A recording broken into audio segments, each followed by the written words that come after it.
اگر یہ ذہنی مریض ہوتا تو کشکول اٹھا کر دنیا میں مانگنے کے لیے نکل پڑتا۔ یہ الفاظ ہیں D G I S P R جناب احمد شریف چودھری صاحب کے۔ ویسے تو میں آپ کے رویے کا بڑا ناقد ہوں۔ آپ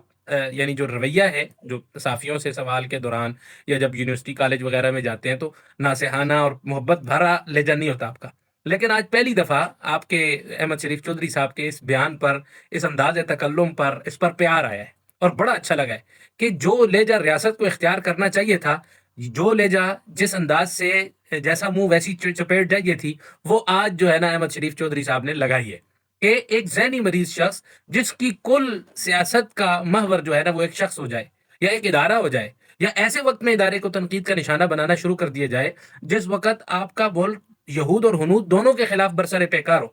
یہود اور ہنود دونوں کے خلاف برسر پیکار ہے۔ دنیا جانتی ہے اس بات کو کہ یہود و ہنود کا گٹھ جوڑ ہے، اور اس گٹھ جوڑ میں اگر پاکستان میں کوئی سہولت کاری کر رہے ہیں تو وہ فتنہ قادیان ہے، اور اس کے ساتھ کھڑا ہوا یہ شخص ہے جو فتنہ قادیان کے ساتھ مل کر یہود و ہنود کے اس گٹھ چھوڑ کو پاکستان کے اندر سے جو ہے نا وہ سپورٹ فراہم کر رہا ہے۔ اور آج D G I S P R صاحب نے بہت شاندار انداز سے، بڑے خوبصورت انداز سے، نپے تلے انداز میں جارحانہ سٹروک کھیلتے ہوئے وہ زبردست بیانیہ دیا ہے جس کو ضرورت ہے کہ اب آپ کو، جب آپ ہارڈ اسٹیٹ کا ایک تصور قائم کرنا چاہتے ہیں، ریاستی بیانیے کا ایک تصور قائم کرنا چاہتے ہیں، تو پھر یہ بیانیہ ضروری ہے، پھر چاہے کوئی بھی ہو، کوئی بھی ہو۔ جب وہ آپ کے ملک کی ریاست کے بیانیے کے سامنے آڑ بنے گا، اس کو جو ہے نا وہ کرنے کی کوشش کرے گا، اس کو ڈی ٹریک کرنے کی کوشش کرے گا، تو جواب اسی انداز سے ہونا چاہیے۔ تو D G I S P R صاحب کو آج میں دونوں ہاتھوں سے سلوٹ پیش کرتا ہوں، دونوں جانب سے، کہ ڈی جی صاحب آج آپ نے جس انداز سے جو بیانیہ اپنا ہے، جو خوبصورت لب و لہجہ آپ نے اختیار کیا ہے، اور جس انداز سے یہود و ہنود کے گٹھ جوڑ کو جس طریقے سے آپ نے اس کے بتوں کو پاش پاش کیا ہے، یہ آپ ہی کا حوصلہ ہے، یہ آپ ہی کی ہمت ہے، یہ آپ ہی کا جذبہ ہے۔ اللہ اس جذبے کو سلامت رکھے کہ اس وقت پاکستان جس حالت جنگ سے گزر رہا ہے، اور اس کے اندر جس پہ بھی جو بھی، چاہے وہ